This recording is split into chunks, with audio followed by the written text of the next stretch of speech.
The second Shiur in the Sefer Otzrot Chayim, in the Drush Adam Kadmon, which appears in Otzrot Chayim, Shar Aleph at the end of Anaf Beis. In the last Shiur we spoke about the ARIZ understanding of the purpose of creation. As ARIZ says, that Kadosh Baruch Hu created the world in order that he should express or reach completion in his different attributes, such as Rachum v'Chanun, as he explains, that there isn't if he doesn't have a creation which is a recipient of his Rachamim, how can he be called Rachum? And we explained, based upon the Leshem, that the ARIZ is not saying Chas v'Shalom that HaKadosh Baruch Hu is in need of a creation in order to be complete, but rather we're speaking about a completion, a perfection in the what we call the man-God relationship. In other words, we have an irreducible dichotomy between HaKadosh Baruch Hu in and of himself and HaKadosh Baruch Hu as he relates to man. This irreducible dichotomy is actually a foundation of just about all of Jewish philosophy, Jewish thinking, Kabbalah, in all the generations that will follow the ARIZ and base themselves on the ARIZ, certainly those that base themselves on the ARIZ. So, in the if two of the most important interpreters and those who brought the ARIZ Kabbalah to philosophic expression, namely the Baal Tanya and the Nefesh HaChaim, understood that in fact there's a irreducible dichotomy, HaKadosh Baruch Hu in and of himself, and HaKadosh Baruch Hu as he relates, as he interfaces with man. They both actually understood that this is actually what the Zohar refers to, that HaKadosh Baruch Hu is both Soviv Kol Almim and Mamala Kol Almim.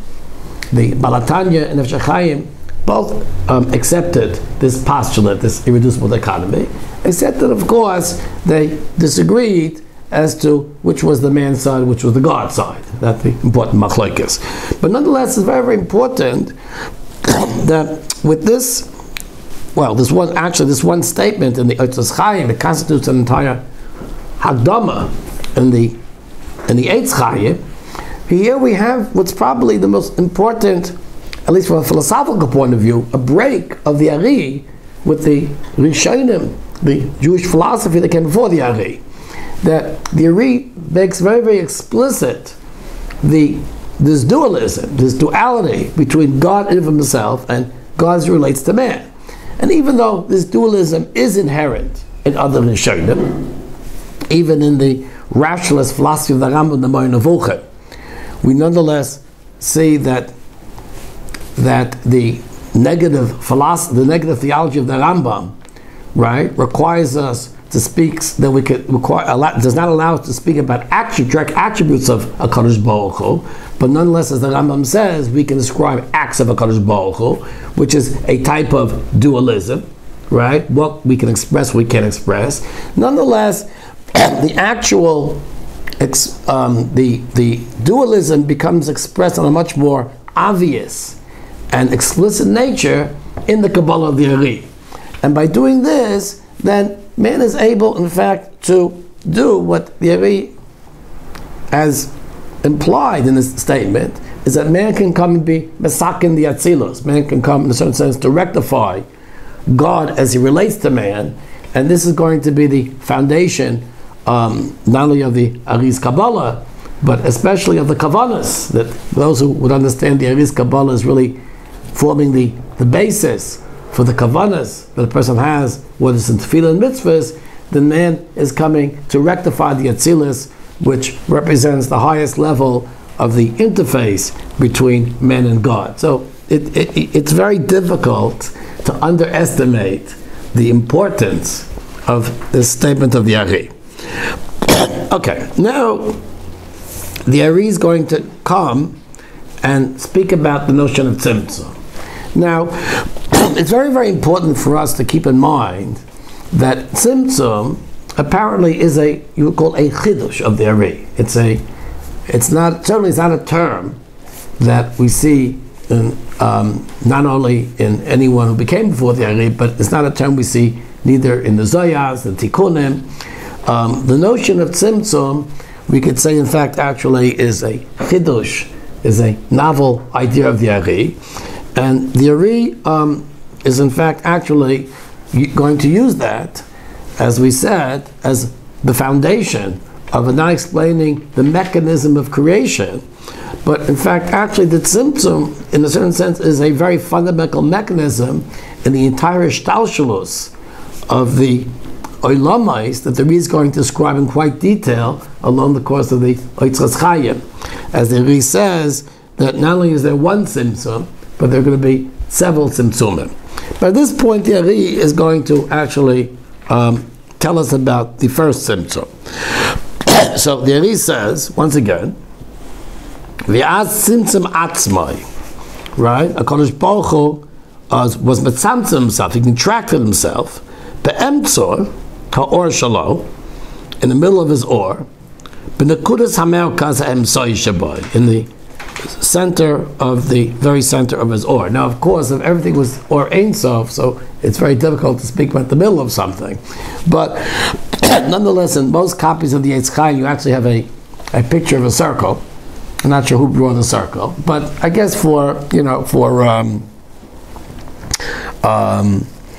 useful technical reasons, one can actually use the metaphor of a circle if you consider all of the existence or the ontic nature of the world to be a circle.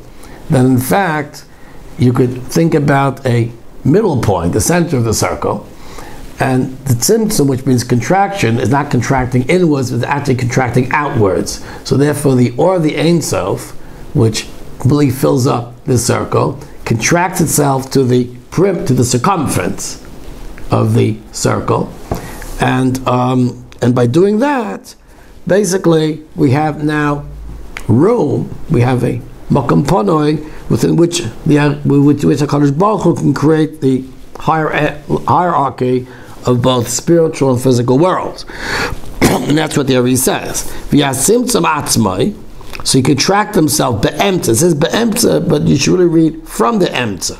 Be'emtza or shaloi, from the middle of the or. B'nekudas hamerkaz ha'emtzoi shabai, in the very middle. Now, why does the ARIZ use the middle? Use some other point. I mean, there's a pi r square area. Why use the middle? I think the importance here is that the ARIZ wants to what the ARIZ wants to do. He wants to communicate a notion of what's called absolute symmetry.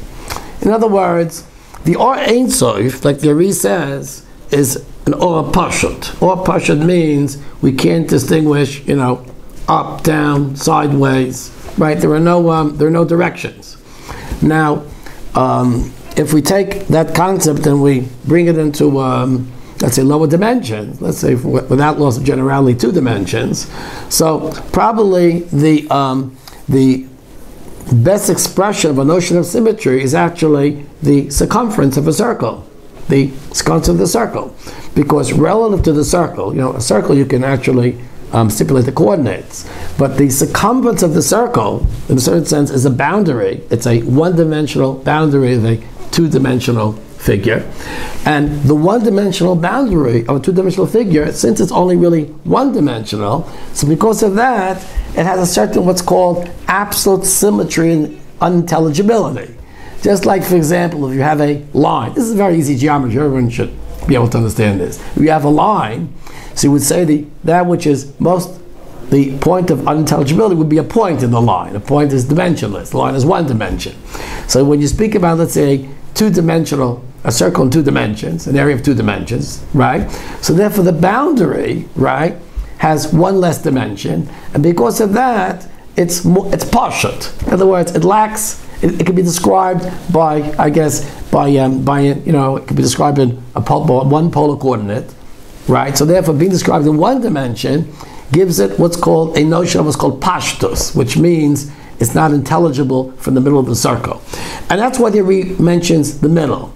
because the circumference of the circle is related to the middle, and that's related to the absolute symmetry of the circumference of the circle, and that's probably the best metaphor the ARIZ can understand to the or once it's been contracted. So therefore, from our standpoint, it remains sort of like dimensionless. It's one less dimension, and because of that, that's probably the clearest expression of what we would say an or makiv, or a notion of transcendence.